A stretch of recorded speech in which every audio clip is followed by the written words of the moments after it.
everyone, this is Word Study with Cherry and the Top Ministries. We thank you for watching our channels. We hope that you will give us a like and a subscribe, click the notifications bell for our videos, and watch all our videos to the end, because I think you'll get something out of them and learn a whole lot. Thanks for watching. I'm just trying to tell you what all means. That would mean every single person out here, but they're not. Nobody out here is a giant. How did these giants get in the line of Ham? You gotta ask that question. If Ham, Shem, and Japheth were the only sons of Noah, and we're plainly told that they existed before and after the flood, when you hear the most about them, how did they get there? Was there another episode of the angels coming down on the women, or was it something else? Was it possible Ham's wife, who he married, had DNA from them? I don't know. I can't tell you. All I know is the Bible said they were there after the flood. That's the fact that we know. How they exactly got there after the flood, because the flood was about destroying them. That was one of the main things. I believe that God sent the flood was to destroy them. So how they got there afterwards, I can't say. But there seems that there may have been some in Japheth's family also, but I don't remember the name of the branch right now. But possibly Gog and Magog, who are the names of mythological giants in England and China, also may have been part of Japheth's. Now let's read Joshua 14 to 15. Hebron therefore became the inheritance of Caleb, the son of Jephunneh, the Kenizzite, to this day, because that he wholly followed the Lord God of Israel. And the name of Hebron before was Kiriath Arba, which Arba was a great man among the Anakim, and the land had rest from war. Now Kiriath means city, and Arba means four, the number four, the city of four, in reference to the four giants who founded it. Who Arba, the father, was a large man. Gadol means large. The Anakim were already giants, so to say he was large means he must have been really, really large. I don't know how tall these other giants were, but we do have a description of the height of the Amorites, and I'm going to read you that. We're getting close to the end of this one today. Just hang in there with us. Amos 2:9. Yet destroyed I the Amorite before them, whose height was like the height of the cedars, and he was strong as the oaks. Yet I destroyed his fruit from above and his roots from beneath.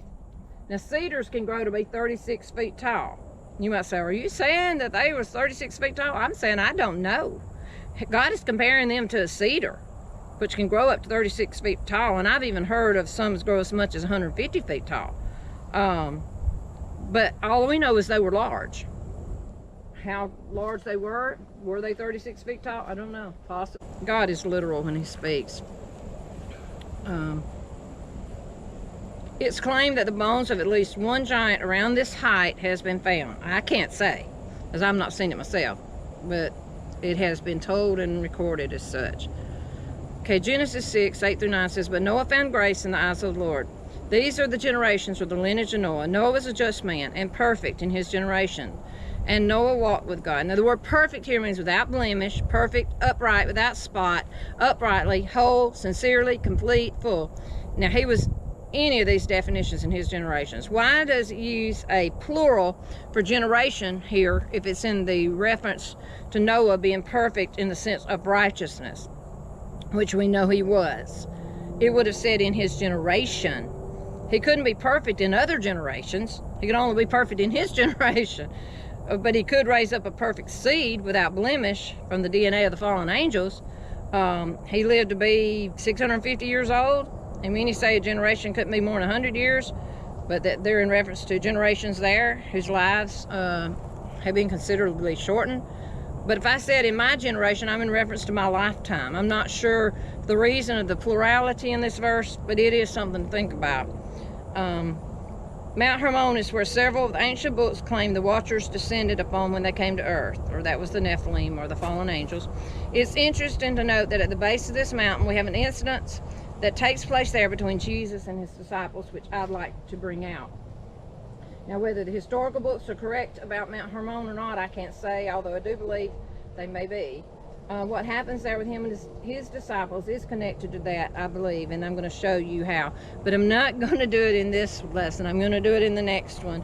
It'll come out of Matthew, the book of Matthew. But it's interesting that some historical books say that the angels came down on Mount Hermon, and what we're going to be talking about next concerning Mount Hermon and Jesus and his disciples is very interesting. But I want to bring out one more point about something else before I leave this lesson, talking about Noah, and he was perfect in his generations. Now just think about this. I'm not saying it's that way, I'm not saying it's not, but the word for generations is talking about seed. It's talking about your children and stuff like that. Think about that. What God could have possibly been saying here, he was perfect in his generations without blemish, was his DNA was perfect. And I believe that to be true, because it was through one of the sons of Noah whom the Messiah eventually came. So I believe it could possibly be talking about his DNA was perfect. Not just his righteous status, but that his DNA, his bloodline was pure. Because for my Messiah to come, there had to be a pure bloodline. And this was what this was his plan the whole time, was to destroy the bloodline, mess up the bloodline, where the Messiah would have no one to come through, no perfect bloodlines to come through. And I believe this was this is what was going on here, was with these giants from the get-go, that Satan was trying to stop people from having a perfect bloodline, to mess up the bloodline. These angels, when they came down and mated with the women, these were what we'd call a hybrid. They were a mixture between angels and people. And people say, oh, that's so retarded, that can't be. You'll believe an axe head floats. You'll believe a donkey talks. You believe that a rooster would crow to warn somebody that they've done what Jesus said, but you can't believe that that can happen. And you want to take and try to use the scriptures to say that didn't happen. And you use the one in the New Testament to try to say that with. Jesus didn't say they couldn't. He said they didn't. In talking about when Jesus said, they asked him the question, will we marry and give in marriage in the resurrection? And he said they won't. He wasn't saying they couldn't. He said they won't. And I believe that's because these righteous angels knew what happened to the fallen angel, and they're like, I'm not going there, you know. So we have to take our Bible, we have to read it, we have to research it, we have to put our scriptures together, line upon line, precept upon precept. You might not agree with everything I say on here, but please just listen. Give me a chance to show you what I'm talking about. I'm not the best at explaining what I'm saying. I know that, I realize that, but I'm trying really hard. Just give me a chance, and then when I'm done, you can make your assessment of whether you agree with the whole thing overall or not. But just give me that chance to show you what I'm trying to teach to you first, before you throw me out. But anyway, I do appreciate those who are watching. I thank you for giving me a chance to get all the way through this video and you hearing me out. And I hope you'll come back again, and we appreciate you. Thank you for watching. Be blessed.